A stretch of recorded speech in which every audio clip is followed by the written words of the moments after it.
Hello dear students. इस video में बच्चों हम मुंशी प्रेमचंद की एक प्यारी सी कहानी पढ़ेंगे जिसका शीर्षक है परीक्षा।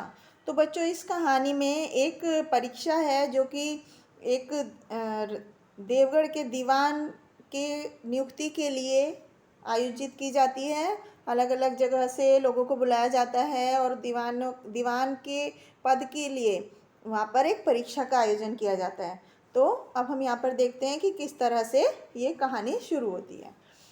तो जब रियासत देवगढ़ के जो दीवान थे सरदार सुजान सिंह वो बूढ़े हो गए तो उन्हें भगवान की याद आई और जाकर महाराज से उन्होंने विनती की, विनय की मतलब विनती की, प्रार्थना की कि दीन बंधु गरीबों के भगवान दास ने श्रीमान की सेवा 40 साल तक की, मतलब 40 साल तक वो उनके दीवान पद पर रहे और अब कुछ दिन भगवान की सेवा भी करने की वो आज्ञा चाहते हैं। और दूसरे अब वो अवस्था भी ढल गई है उनकी, मतलब वो राजकाज संभालने की शक्ति उनमें नहीं रही है और वो कहीं भूल चूक हो गई तो बुढ़ापे में उन पर दाग लग जाएगा और सारी ज़िंदगी की जो अच्छे अच्छे काम किए उन्होंने वो मिट्टी में मिल जाएंगे।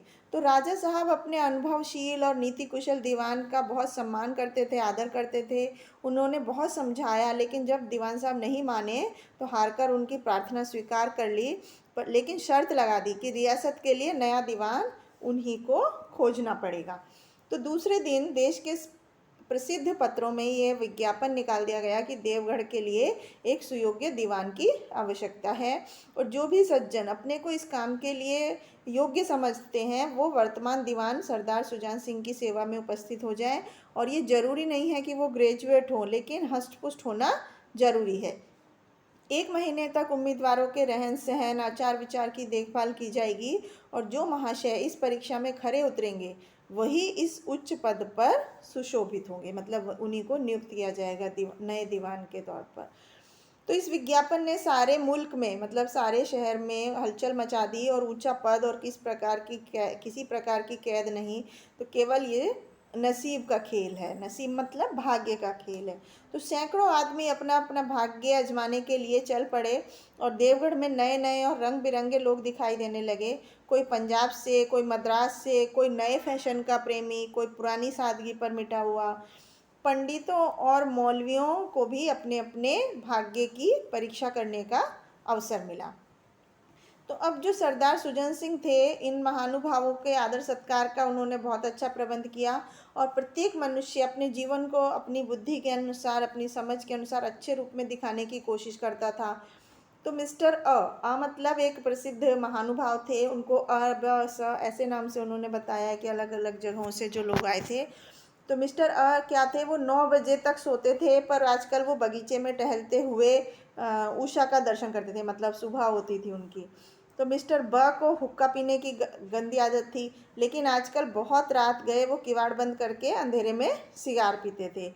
और मिस्टर स, द और जत से उनके घरों पर नौकरों की नाक में दम था, लेकिन ये सज्जन आजकल आप और जनाब के बगैर किसी नौकर से बातचीत ही नहीं करते थे। और महाशय क जो थे वो नास्तिक थे। नास्तिक मतलब जो भगवान की पूजा पाठ नहीं करता है, मगर आजकल उनकी धर्मनिष्ठा देखकर मंदिर के पुजारी को पदच्युत होने की शंका लग रही रहती थी। पदच्युत मतलब बर्खास्त होने की, कि मिस्टर ल को किताबों से बहुत घृणा थी, नफरत थी, लेकिन आजकल वो इतने बड़े बड़े ग्रंथ देखने पढ़ने में डूबे रहते थे, जिससे बात कीजिए वही नम्रता और सदाचार का देवता बना मालूम होता था। लोग समझते थे कि 1 महीने का झंझट है, किसी तरह काट लें, कहीं कार्य सिद्ध हो गया तो उसके बाद फिर कौन पूछता है। लेकिन मनुष्यों में वह बूढ़ा जौहरी आड़ में बैठा हुआ सब देख रहा था कि इन बगलों में हंस कहाँ छिपा है।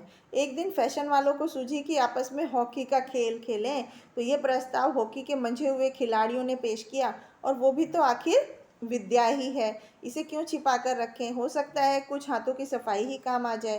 तो पढ़े लिखे भले मानुष जो थे वो लोग शतरंज और ताश जैसे खेल खेलते थे और दौड़ धूप के जो खेल थे उन्हें बच्चों का खेल समझा जाता था। चलिए ये तय हो गया, कोर्ट बन गए, खेल शुरू हो गया और गेंद किसी दफ्तर के अप्रेंटिस की तरह ठोकर खाने लगी जो हॉकी की। रियासत देवगढ़ में ये खेल बिल्कुल अलग था। खेल बहुत उत्साह से शुरू था। धावे में के लोग जब गेंद लेकर तेजी से उठते तो ऐसा लगता था कि कोई लहर बढ़ती चली आ रही है।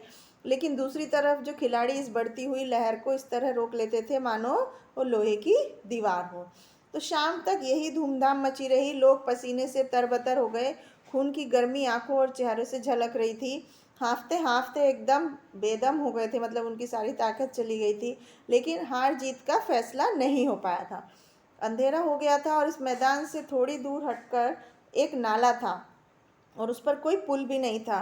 तो राह चलने वालों को नाले से चलकर आना जाना पड़ता था।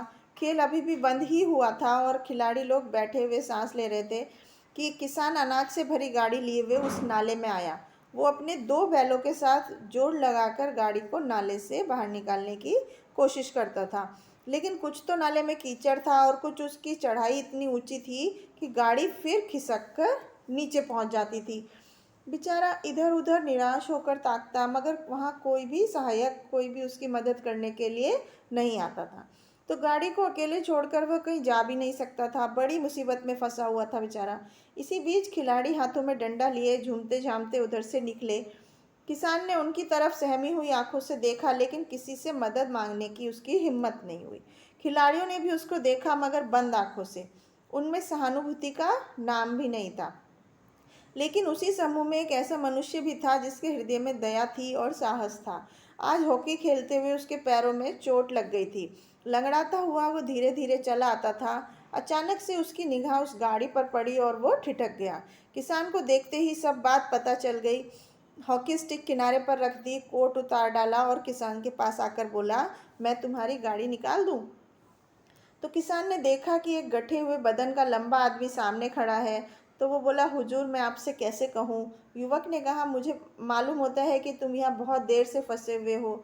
अच्छा, तुम गाड़ी पर जाकर बैलों को साधो, मैं पहियों को ढकेलता हूँ, अभी गाड़ी ऊपर आ जाएगी। तो किसान गाड़ी पर आकर बैठ गया और युवक ने पहियों को जोर लगाकर खिसकाया। तो कीचड़ बहुत ज़्यादा था, वो घुटने तक जमीन में गड़ गया, लेकिन उसने हिम्मत नहीं हारी। उसने फिर जोर लगाया। उधर किसान ने बैलों को ललकारा। बैलों को भी सहारा मिला, उनकी हिम्मत बंध गई और उन्होंने कंधे झुकाकर एक बार और जोर लगाया। बस गाड़ी अब नाले के ऊपर थी। तो इसके बाद किसान युवक के सामने हाथ जोड़कर खड़ा हो गया और बोला, महाराज आपने आज मुझे उबार लिया, मतलब मुसीबत से बाहर निकाल लिया, नहीं तो ये सारी रात यहीं बैठना पड़ता। युवक ने हंसकर कहा, अब मुझे कुछ इनाम देते हो? तो किसान ने गंभीर भाव से कहा, नारायण चाहेंगे तो दीवानी आपको ही मिलेगी। तो युवक ने किसान की तरफ गौर से देखा। उसके मन में संदेह हुआ, क्या ये सुजान सिंह तो नहीं? आवाज़ मिलती जुलती है, चेहरा मोहरा भी वही है। तो किसान ने भी उसकी तरफ तीव्र दृष्टि से देखा। शायद वह उसके दिल के संदेह को भाप गया था और मुस्कुराकर बोला, गहरे पानी में बैठने से ही मोती मिलता है। निदान महीना पूरा हुआ, चुनाव का दिन आ गया और उम्मीदवार लोग सुबह से ही अपनी किस्मत का फैसला सुनने के लिए बहुत ज़्यादा उत्सुक थे। दिन काटना पहाड़ हो गया था। बहुत मुश्किल से वो दिन बीत रहा था। प्रत्येक के चेहरे पर उम्मीद और निराशा के रंग नजर आते थे। नहीं मालूम था कि आज किसके नसीब जागेंगे, न जाने किस पर लक्ष्मी की कृपा दृष्टि होगी। संध्या समय, शाम का समय था। राजा साहब का दरबार सजाया गया। शहर के सभी रईस और धनाढ्य लोग, राजा के कर्मचारी और दरबारी तथा दीवानी के उम्मीदवारों का समूह, सब रंग बिरंगे सज धज कर दरबार में आ गए बैठे। उम्मीदवारों के कलेजे धड़क रहे थे परिणाम सुनने के लिए। तब सरदार सुजान सिंह ने खड़े होकर कहा, मेरे दीवानी के उम्मीदवार महाशयों, मैंने आप लोगों को जो कष्ट दिया है उसके लिए मुझे माफ़ कीजिए। मुझे इस पद के लिए ऐसे पुरुष की ज़रूरत थी जिसके हृदय में दया हो और साथ ही साथ आत्मबल भी। हृदय वही है जो उदार हो, आत्मबल वही है जो विपत्ति का वीरता के साथ सामना करे। और इस रियासत के सौभाग्य से हमको ऐसा पुरुष मिल गया है। ऐसे गुण वाले संसार में कम होते हैं और जो हैं वे कीर्ति और मान के शिखर पर बैठे हुए हैं। पंडित जानकी नाथ सा दीवान पाने पर बधाई देता हूँ। तो रियासत के कर्मचारियों और रईसों ने पंडित जानकी नाथ की तरफ देखा और उम्मीदवारों के दल की आंखें उधर उठी, मगर उन आंखों में सत्कार था, मगर इन आंखों में ईर्ष्या थी। तो सरदार साहब ने फिर फरमाया, आप लोगों को ये स्वीकार करने में कोई आपत्ति नहीं होगी कि जो पुरुष स्वयं जख्मी होकर भी एक गरीब किसान की भरी हुई गाड़ी को दलदल से निकालकर नाले से ऊपर चढ़ाए, उसके हृदय में, उसके दिल में साहस, आत्मबल और उदारता का निवास है। ऐसा आदमी गरीबों को कभी नहीं परेशान करेगा। उसका संकल्प दृढ़ है। जो उसके चित्त को स्थिर रखेगा वह चाहे धोखा खा जाए परंतु दया और धर्म से कभी नहीं हटेगा। तो बच्चों, यह कहानी हिंदी के प्रसिद्ध कवि मुंशी प्रेमचंद जी ने लिखी है। तो आपने देखा कि किस तरह से यहाँ पर दीवान साहब ने परीक्षा ली और किस तरह से अपने नए दीवान का चयन किया। आशा है आपको ये कहानी समझ में आई होगी। Thank you.